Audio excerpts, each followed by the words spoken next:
એક ઠેકાણે હું બેસવા ગયો, તે બેને ચા બનાવીને ચા સારી હતી એટલે મેં વખાણ કર્યા. મેં કીધું બેન ચા સરસ બનાવી.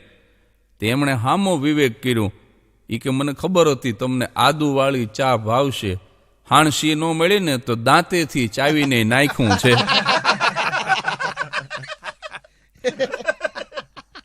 પછી ચાનું શું થયું તમારે નક્કી કરવાનું. અમારે અંબાલાલે એક ભાઈને પૂછ્યું કે તમારું નામ શું? ઓલો કે દીનુ ત્રિવેદી. ઈ કે દીનુ ત્રિવેદી પણ રાતનું. અંબાલાલ બહુ અઘરો. અંબાલાલના એક સંબંધી વડીલ ગુમ થઈ ગયા. તે 1.5 મહિના સુધી ગોઈતા ને કે હરિદ્વાર ગયા તા ને પછી પાછા નથી આવ્યા. પછી 1.5 મહિના પછી વડીલના છોકરાનો અંબાલાલ ઉપર ફોન આવ્યો. ઈ કે 1.5 મહિનો થયો પણ હજુ બાપા જડ્યા નહીં. તે અંબાલાલ ફોનમાં કે એકાદ અઠવાડિયું ગોતો ને છતાંય ન જડે તો મારા બાપા લઈ જાયજો. તે હું તો અંબાલાલની બાજુમાં બેઠો હતો, વાહો થાબડવા માંડ્યો. મેં કીધું કન્યાદાન તો આ દુનિયાનો દરેક બાપ કરે, દીકરીનું દાન કરે જમાઈને. જલારામ બાપાએ પત્નીનું દાન કર્યું ઈશ્વરને અને આખી દુનિયામાં ડંકો દીધો. દીકરાના દાને મેં સાંભળ્યા છે, પણ મેં કીધું આ બાપના દાન વાળો તું પેલો નીકળ્યો.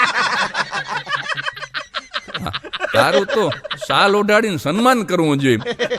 પણ ત્યારે અંબાલાલે કીધું મને કે મારા બાપાને અઠવાડિયું રાખી દે, ₹1,00,000 દઉં. બોલ, મારા બાપાને કોઈ રાખી ન કે એટલે દાન કરવું. હા, એક જણો જ્યોતિષી પાસે ગયો ને આમ થોડું ઘણું જાણતા હોય ને એ પાસે બહુ લોહી પીવે. જ્યોતિષી પાસે જઈને કે હું બહુ હેરાન થઉં છું, નહીતર મારે ગુરુ તો ઊંચનો છે. જ્યોતિષી કે ગુરુ ઊંચનો પણ તું નીચનો છું ને એટલે હેરાન થાય. હા, બહાર નીકળે 150 દઈને હવારના પરમાં ગુરુ ઊંચનો. એ અમારે નક્કી કરવાનું, તમારે નક્કી કરવાનું. હા, એટલે બહુ તકલીફ થાય. મારો ડ્રાઈવર વચ્ચે બીમાર, સુરેન્દ્રનગરથી અમદાવાદ એસટી બસમાં બેસીને જતો હતો ને બસ નબળી આવી ગઈ. બોલો, બારણાના મિજાગરા નીકળી ગયેલા, સીટમાંથી ગાદીઓ કોક કાઢી ગયેલું.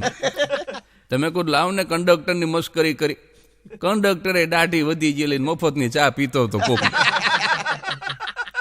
તે મારા નસીબ નબળા. મેં કીધું ખટારો ક્યારે ઉપાડશો? તે મને કે કચરો ભરાય તરત જ. અમદાવાદ સુધી એક અક્ષર બોલી ન હોય.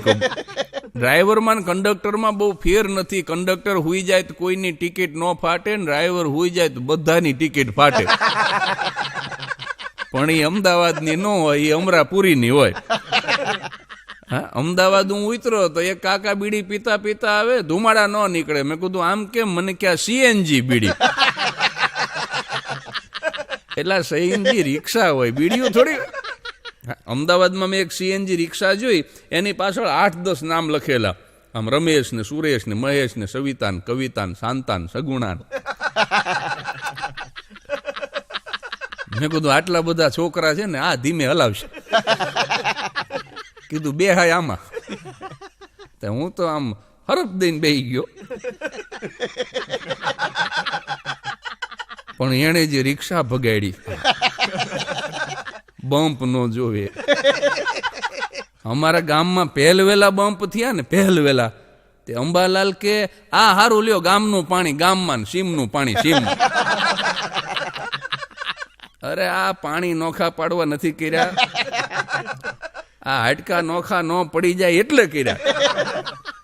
ઓલો રિક્ષા વાળો નો બમ્પ જોવે, નો ખાડા જોવે, પગ બહાર કાઢીને સાઈડ દેતો જાય.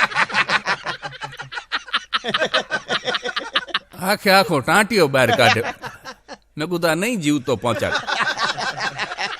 અને એમાં એક બમ્પ આવ્યો ને હું જે ઉછળો છું, મારું માથું હું ડાયરેક્ટ ભટકાણું.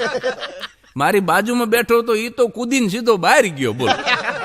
અને એમાં એક સ્કૂટર નીકળ્યો, તે તો સ્કૂટર વાહે બેહીને ઉપડ્યો. બોલ. Without ticket, Lal Darwaja. પણ મેં રિક્ષાવાળાનો ખભો પકડી લીધો.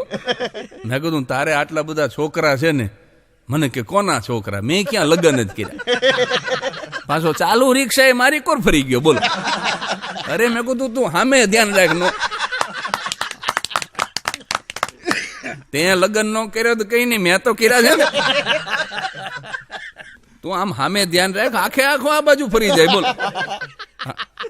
મેં કીધું ભાઈ તે લગ્ન નથી કર્યા તો આ રમેશ ને સુરેશ ને મહેશ મને કે આપણી રિક્ષામાં જેટલા જેટલા ગુજરી ગયા. મેં કીધું હવે ઉતારી દે બાપા, હું ચાલીને ટાઉન હોલ જતો રહીશ, કારણ કે એમાં જગદીશ આવી જાય એટલી જગ્યા હતી. બોલ. આ કીધું આજના આજ લખાવે, પછી ટાઉન હોલમાં તો એટલી જ જાહેરાત કરવાની રહે ને કે આવવાના હતા.